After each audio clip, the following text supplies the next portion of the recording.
Hello दोस्तों, मैं सौरभ कुमार आप सबों का अपने चैनल इंग्लिश गुरु में स्वागत करता हूं और उन लोगों से अनुरोध करता हूं जो मेरे चैनल पहली बार आए, कृपया करके इस चैनल को सब्सक्राइब कर लें ताकि आपको नए वीडियो का नोटिफिकेशन सबसे पहले मिल सके। पिछले क्लास में हम लोगों ने वाज टू वर टू के बारे में जाना था। आज हम लोग नए टॉपिक टेंस के बारे में जानेंगे। टेंस क्या होता है, टेंस के कितने प्रकार होते हैं, टेंस की हर प्रकार के पहचान के बारे में जानेंगे और उसके स्ट्रक्चर के बारे में एक एक करके जानेंगे। तो चलिए टॉपिक को शुरू करते हैं। टेंस जिस सेंटेंस में मेन वर्ब होता है, यानी V1 to V5 का प्रयोग होता है, उसे टेंस का सेंटेंस कहते हैं। दोस्तों, टाइम में हमने बताया था कि टाइम में मेन वर्ब नहीं होता, यानी V1 to V5 का प्रयोग उसमें नहीं होता है। लेकिन जब सेंटेंस में मेन वर्ब आ जाए, यानी वर्ब 1 से लेके वर्ब 5 तक के रूपों का प्रयोग हो, तो उस सेंटेंस को टेंस का सेंटेंस कहते हैं। टेंस को सबसे पहले जो है वो 3 भागों में बांटा गया है। Present tense, past tense, future tense. Present tense, past tense और फ्यूचर टेंस। और फिर इन सभी भागों को 4 भागों में बांटा गया है। इन सभी भागों को 4 भागों में बांटा गया है। प्रेजेंट टेंस का पहला पार्ट हो गया आपका प्रेजेंट इंडेफिनिट। इसको हम लोग सिंपल प्रेजेंट के नाम से भी जानते हैं। दूसरा आया प्रेजेंट कंटिन्यूअस। इसको हम लोग प्रेजेंट इम्परफेक्ट के नाम से भी जानते हैं। तीसरा आएगा प्रेजेंट परफेक्ट और चौथा present perfect continuous. Present perfect continuous. अब आइए पास्ट टेंस में भी हो जाएगा आपका पास्ट इंडेफिनिट। इसको हम लोग सिंपल पास्ट के नाम से भी जानते हैं। सेकंड हो जाएगा पास्ट कंटिन्यूअस। इसको हम लोग पास्ट इम्परफेक्ट के नाम से भी जानते हैं। तीसरा पास्ट परफेक्ट। इसके बाद चौथा जो है आपका पास्ट परफेक्ट कंटिन्यूअस। उसी तरह फ्यूचर में भी आपका आ जाएगा फ्यूचर इंडेफिनिट। दूसरा इसको आप सिंपल फ्यूचर के नाम से भी जानेंगे। दूसरा आ गया आपका फ्यूचर कंटिन्यूअस, इसको हम लोग फ्यूचर इम्परफेक्ट के भी नाम से जानेंगे। तीसरा हो गया फ्यूचर परफेक्ट और चौथा हो गया फ्यूचर परफेक्ट कंटिन्यूअस।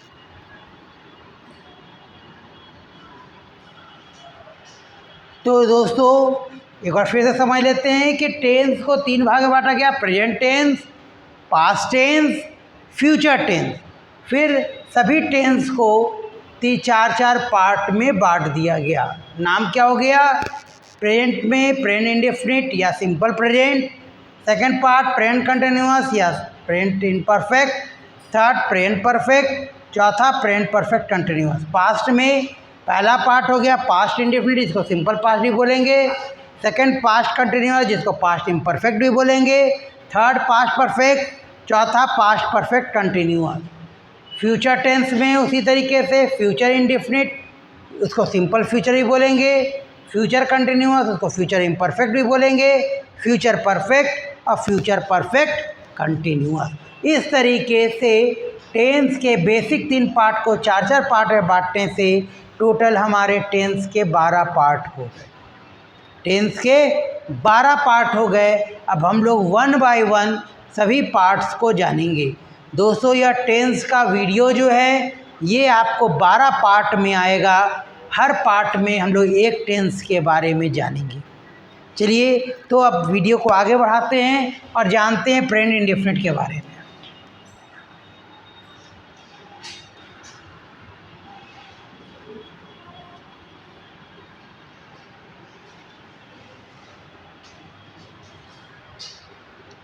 सबसे पहला प्रेजेंट इंडेफिनिट,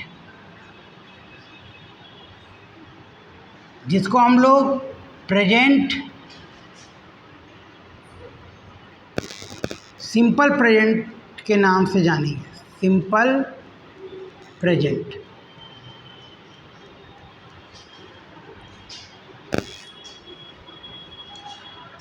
तो क्या इसका पहचान होगा? तो पहचान कैसे करेंगे? अगर सेंटेंस हिंदी में है तो कैसे पहचान करेंगे? तो वर्ब के, हमेशा यह ध्यान रखिए, सेंटेंस नहीं बल्कि वर्ब के अंत में ता है, ते हैं, ती है। वर्ब के अंत में ता है, ते हैं, ती है लगा हो तो उसे प्रेजेंट इंडेफिनिट का सेंटेंस कहेंगे।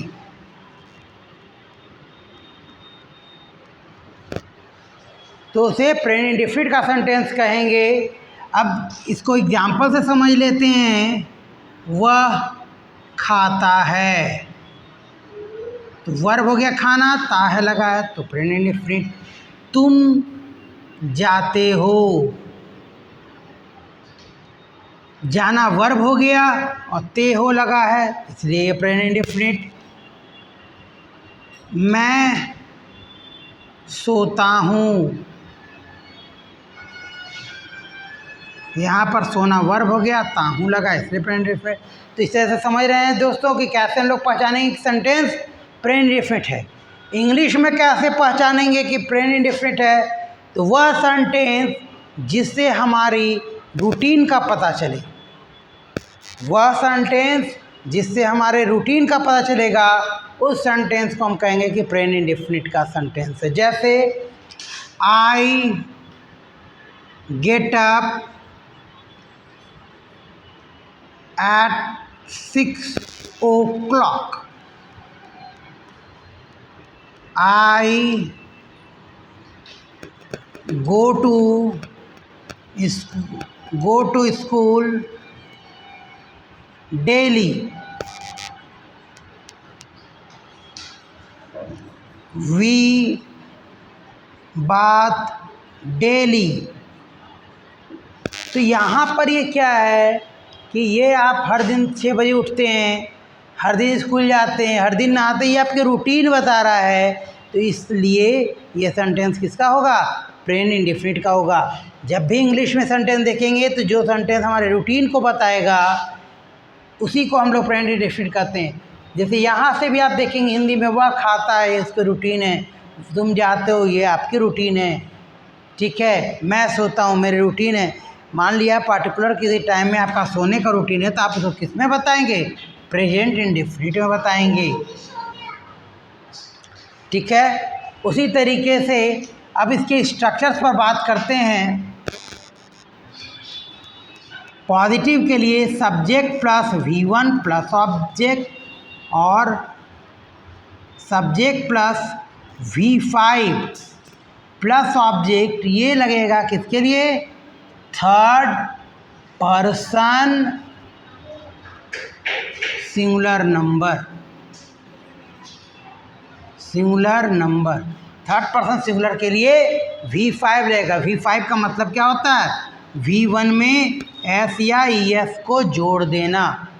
V5 का मतलब होता है कि वर्ब में S या ES को जोड़ेंगे तो V5 बनता है। उसी तरह निगेटिव का स्ट्रक्चर क्या हो जाएगा? Subject plus do plus V1 plus object और subject plus does plus V1, sorry यहाँ पर निगेटिव में नॉट लगेगा ना, do plus not plus V1 plus object और does plus not plus V1 plus object. ये आपका किसके लिए हो जाएगा? थर्ड पर्सन सिंगुलर नंबर के लिए। इसी को शॉर्ट में लिख रहे हैं थर्ड पर्सन सिंगुलर। तो थर्ड पर्सन सिंगुलर के साथ डज लगाना है, बाकी सबों के साथ निगेटिव बनाते समय डू लगाना है। इंट्रोगेटिव के लिए क्या करेंगे? Do plus subject plus verb 1 plus object plus question mark और does plus subject plus V1 plus object plus question mark. इसी को अगर आपको इंट्रोगेटिव निगेटिव बनाना होगा तो क्या करेंगे? Do plus subject plus not plus V1 plus object plus question mark और does plus subject plus not plus V1 plus object plus question mark. ये किसके लिए हुआ? Third person singular. यहाँ पर ये भी किसके लिए हुआ? Third person singular. इस तरीके से मैंने आपको प्रेजेंट इंडेफिनिट के स्ट्रक्चर के बारे में बताया। अब जो है उसके एग्जाम्पल से इसको एक करके समझने का कोशिश करें।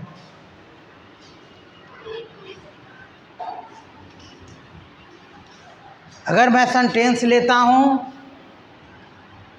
वह पढ़ता है, वह पढ़ता है, तो लास्ट होता है लगा हुआ है तो प्रेजेंट इंडेफिनिट। वह कौन सा पर्सन है? थर्ड पर्सन सिंगुलर नंबर है, तो क्या हो जाएगा? ही, पढ़ना का रीड का V5 रीड्स, ही रीड्स। उसी तरीके से अगर हम बोलेंगे वह नहीं पढ़ता है, वह नहीं पढ़ता है, तो क्या बोलेंगे? ही, यहाँ पर थर्ड पर्सन सिंगुलर होने के कारण डज नॉट रीड, V1 हो जाएगा। अगर हम बोलें क्या वह पढ़ता है, क्या वह पढ़ता है, तब क्या करेंगे? सबसे पहले डज लगाएंगे क्योंकि सब्जेक्ट कौन सा पर्सन है? Third person singular. Does he read question mark.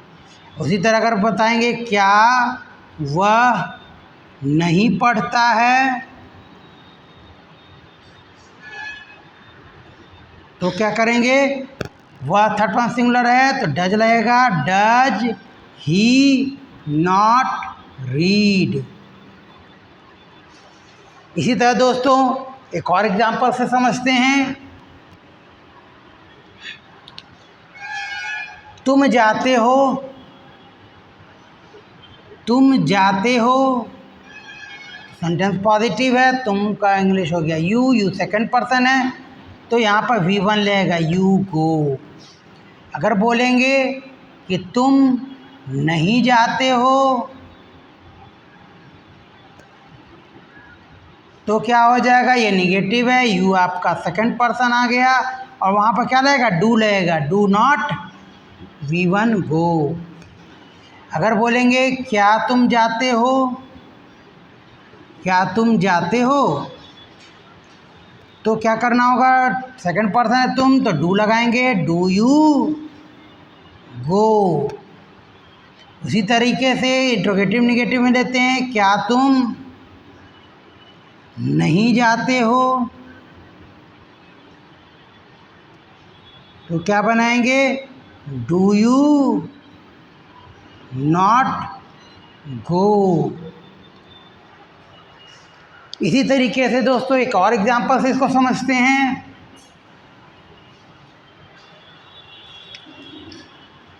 मैं सोता हूँ, तो मैं सोता हूँ, मैं कौन सा हुआ, फर्स्ट पर्सन हो गया, आई सोना का इंग्लिश स्लिप V1 लगेगा, आई स्लिप। अगर बोलेंगे कि मैं नहीं सोता हूँ, तो क्या हो जाएगा, आई से डू लग जाएगा, आई डू नॉट स्लीप। अगर बोलेंगे क्या मैं सोता हूँ, क्या मैं सोता हूँ, तब क्या बन जाएगा, डू आई स्लिप।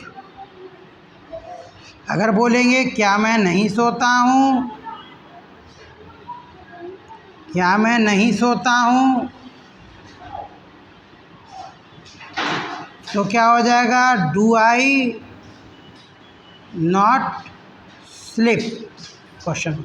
इस तरीके से दोस्तों मैंने आपके सामने प्रेजेंट इंडेफिनिट को समझाया। उम्मीद करता हूँ कि आपको मेरी बातें समझ में आई होंगी, आपको यह वीडियो समझ में आया होगा। अगर ऐसा है तो इस वीडियो को ज़्यादा से ज़्यादा लोगों तक शेयर करें और अपने वैल्यूएबल कमेंट दें कि आपको यह वीडियो कैसा लगा। तो चलिए फिर मिलते हैं अगले वीडियो में, तब तक के लिए धन्यवाद।